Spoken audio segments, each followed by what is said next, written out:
Walay pagduha-duha sa paghisgot kang Hesus sa umaabot niyang kamatayon, kay sila mga kaigsuonan mismo makapamatuod nga human sa kamatayon adunay laing kinabuhi nga walay kinutuban. Kanindot sa mga kinabuhi. Nadaghang mga tao karon mahadlok maghisgot sa kamatayon. I don't know ninyo kung mahadlok ba mo. No. Maghisgot og kamatayon, manimbak ko dayon. Manuktok dayon. Nganuman, tungod kini kay sila may kahadlok sa pagkatubang sa kamatayon. On the part of Jesus, the presence of Moses and Elijah was a reminder that after his suffering and upcoming death, there is glory that awaits for him. On the part of the three disciples, it was a comfort to know that even though they will be persecuted and they will suffer, an eternal glory awaits for them as well. Busa, mga kaigsuonan, higala, amigo, kaaway. Kita tingali nag-anto sa lain-laing mga kahintang. Tingali ang imo grabe, tingali nga ako dili. O dili na to iksapayan kini mga kaigsuonan. Dili na ma-discourage mga kaigsuonan tungod kay human ning kinabuhian. Adunay himaya nga nagpaabot kanato. Moapin ba ta? Amen. The second proof kung kinsa si Jesus, the confirmation of Moses and Elijah. The third is the testimony of Peter with the two disciples, John and James. Verses 32 to 33a. Ang pagsaksi ni Peter kauban sa duha ka mga disipulo. Now verse 28, the preceding verse, tells that they were on the mountain to pray. But verse 32 says, they were very sleepy. Murag sa uban ninyo diri, nakita na. The language in the original is very interesting because the phrase were heavy with sleep is a perfect passive in the original, and it means they had entered into a conditional state of being heavy. It was not voluntary. Wala na sila magpakatulog-tulog lang. They just couldn't stay awake, so they went into deep sleep. Ang plastada mga kaigsuonan sa Griego, wala magpasabot na sila dili interesado og pagampo. Kaya natulog-tulog, no.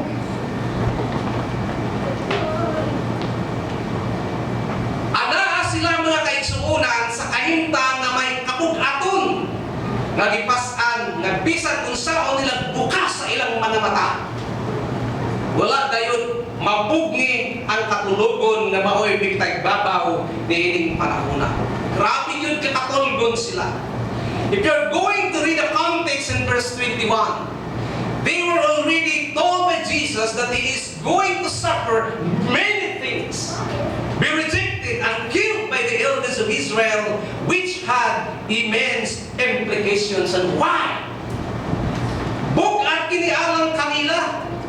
Kaya nagdahom sila mga kaigsuonan na si Jesus mo'y ingon nga hari na maway mo palingkawas kanila gikan sa Romanhong pagdumala mo gikan mo palingkawas gikan sa Romanhong pagdaog-daog onya mamatay na hinoon. Punan pa sa preceding verses 22 and 23 na niingon si Jesus, if anyone would come after me, he must deny himself and take up his cross daily and follow me. Imagine ka niya, daily. Daily once a month, once a year. Grabe, nakapabugat na nila mga kaigsuonan. So the burden was very heavy on their hearts. While Jesus was praying, they were asleep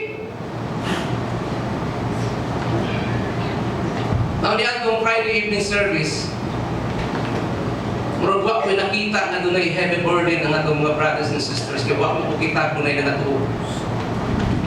Pero sa akong observation, wala na nga itong bagong monitor mo ay nakapa-wake up nila. Instead nga maglingkod din sa front, dito na tanan, dito sa duyo. Kaya klaro ko na dito. Huwag yun na nga ito, mga kaigsunan. Natungkusan nga hingatulgon, siga ang iyang mata. Sige, tanaw.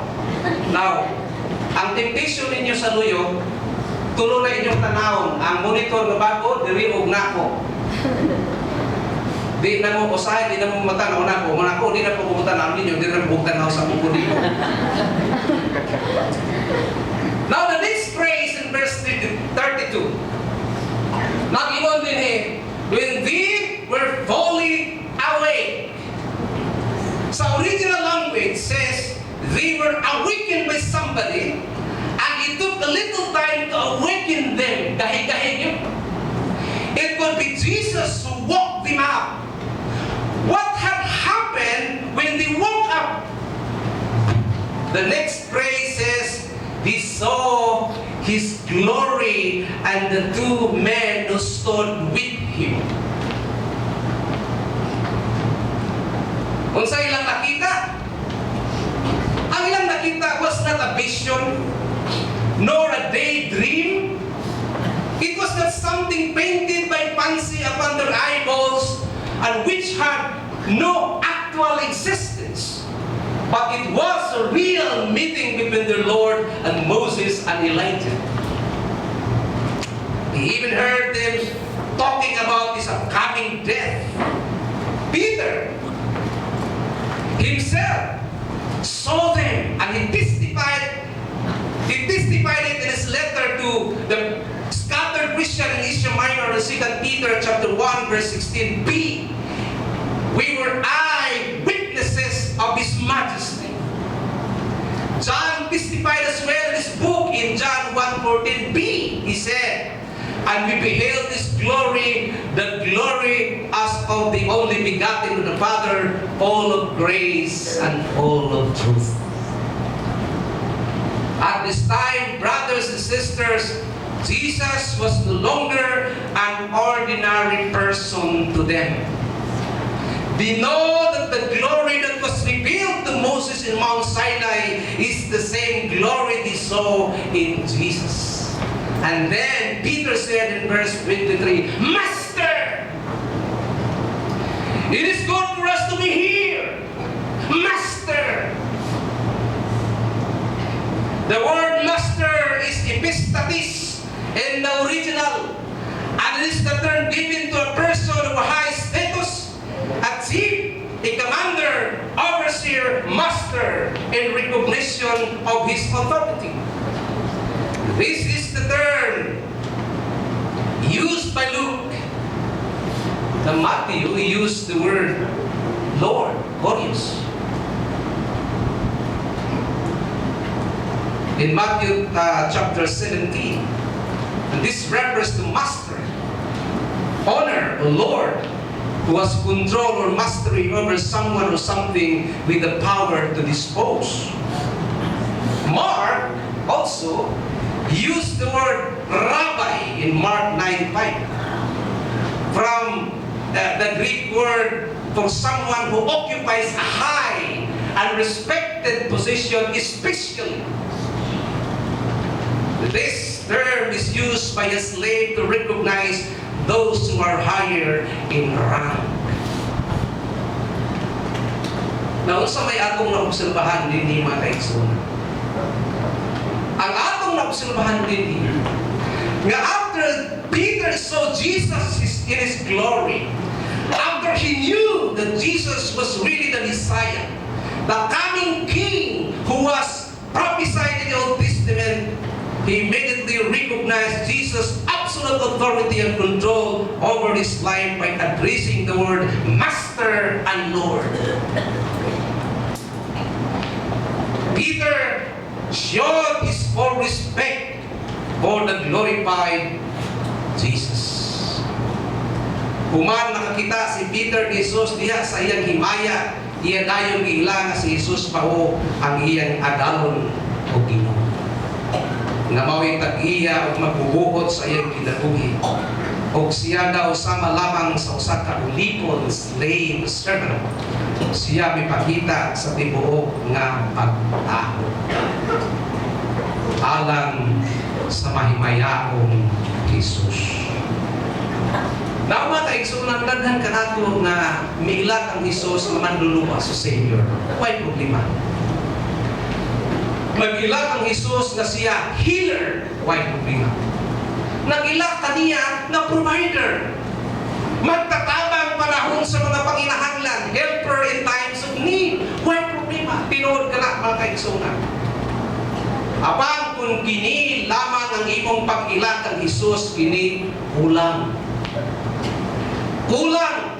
Kay sumala sa atong passage karon, siya mao ang gipili sa Dios nga mahimong king. Hari. O tungod kay siya king, siya adunay kinatibuk ang pagkontrolar o pagmando sa imong kinabuhi. He deserves absolute control of our lives.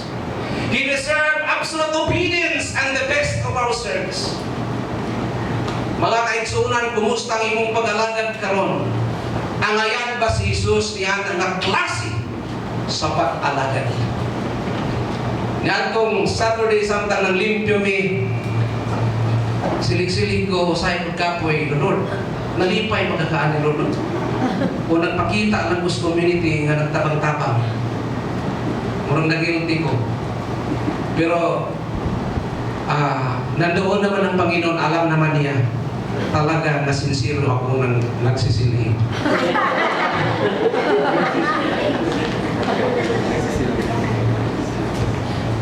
Now, ikaw pa't na-pruiba mga igsuuna. The attestation of God the Father. Verses 33b to 35. Ang pagpamatuod sa Diyos Amahan.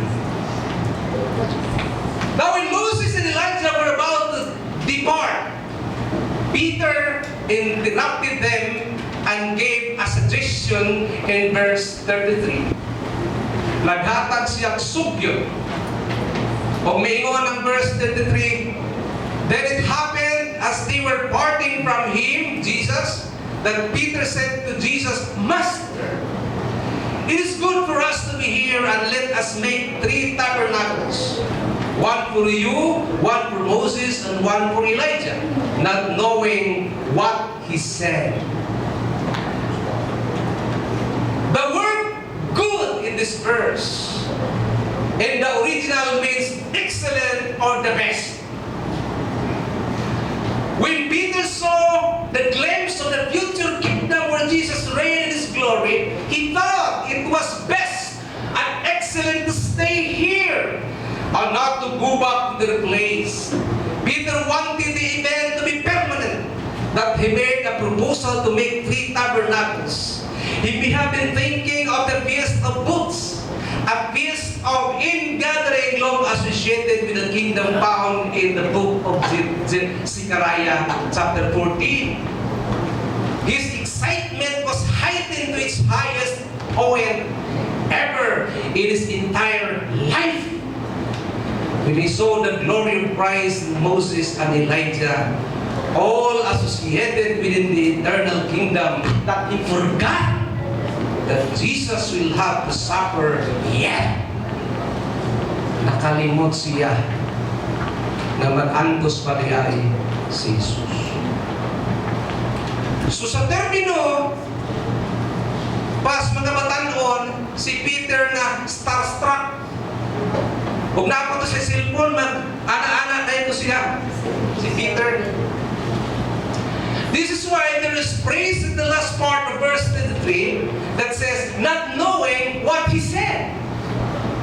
Wala siya kahibawa sa iyan, di panulti.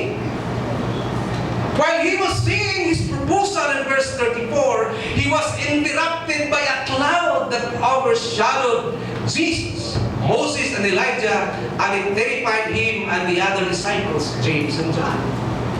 It was not a dark cloud because Matthew in his book in chapter 17 verse 5a described it as bright cloud. And from this bright cloud, the voice came out of the cloud saying, "This is my beloved Son in whom I am well pleased. Hear him." Maminaw kaniya. What happened? After they heard the voice coming from the cloud, Matthew made a clearer description in verse 6. They fell on their faces and were greatly afraid. The original word is more than afraid. They were terrified. Terrified. A cloud was opened, a symbol of God's divine presence. You will read this in Exodus 13 and chapter 40 verse 38. Terror grips them as they experience the holy, glorious presence of God. This was God the Father took him. He interrupted Peter's proposal and declared, "This is my beloved Son in whom I am well pleased. Hear him." Aminaw kaniya. And what does the phrase, Jesus the Son of God, mean? Si Jesus nga anak sa Diyos. Kung sa'yo pagpasabot, na Jesus is not God's Son in the sense of a human father and a son. God did not get married and have a son. God did not make with Mary and together with her produce a son. Jesus is God's Son in the sense that He is God made manifest in human form, John 1:1. To be the Son of God is to be the same nature as God. The Son of God is of God. The claim to be of the same nature as God, to in fact be God, was blasphemy to the Jewish leaders. That was why Jesus was accused by the Jewish leaders in those times as making blasphemy.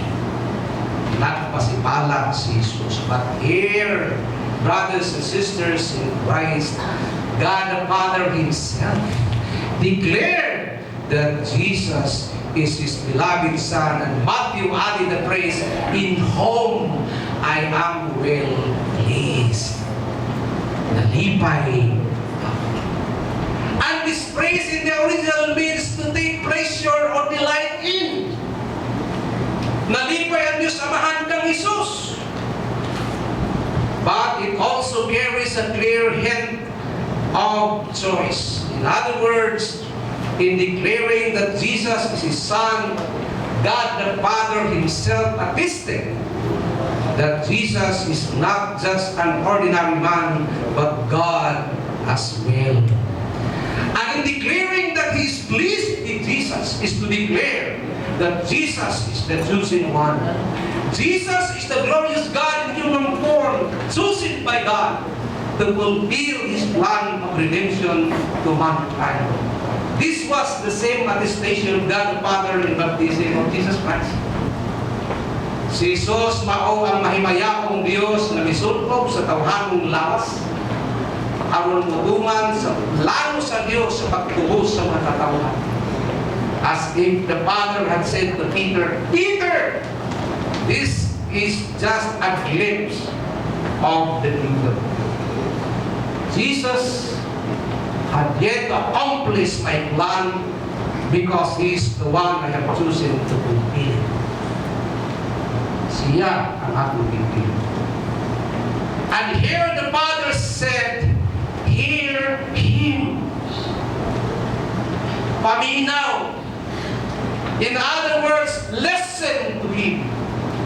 Nanong gimpasayos magayod sa God the Father and praise. Listen to Him. Those who were familiar with the Old Testament as the disciples were doubtless immediately recognized the reference in the phrase, "Listen to Him," to Deuteronomy chapter 18, verses 15 to 19, when its messianic prediction of the prophet greater than Moses. Kung ako ning basahon, kagingon din sa Deuteronomy chapter 18, verse 18, verse 15, nagingon, the Lord your God will raise up for you a prophet like me from among your own brothers. You must listen to him. Verse 18 says, I will raise up for them a prophet like you from among their brothers. I will put my words in his mouth, and he will tell them everything I commanded him. The reason why God wants us to listen to Jesus is found in verse 18. I will put my words in his mouth, and he will tell them everything I commanded them or him. I commanded him. And verse 19 says that we will take an account before him if we do not listen to Jesus' words. Manubag ta mga kaigsunan, kung dili nato siya paminawon o tuman. Ang tanan na gisulti ni Jesus gikan kini sa amahan.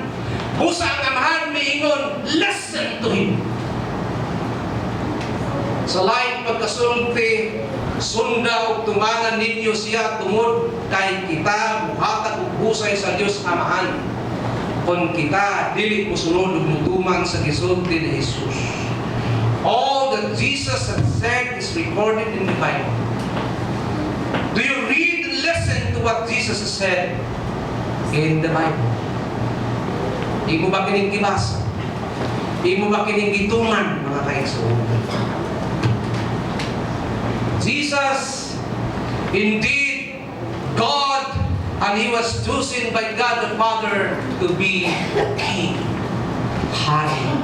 But before he will reign as king, he will yet suffer to accomplish God's plan of salvation.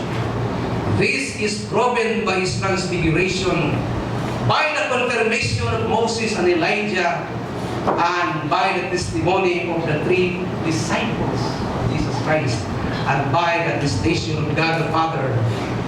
Who is to you, and how do you regard Jesus in the Bible? Yun sa manimong pagtagan, kung sa may nimong pagtubo ng Jesus.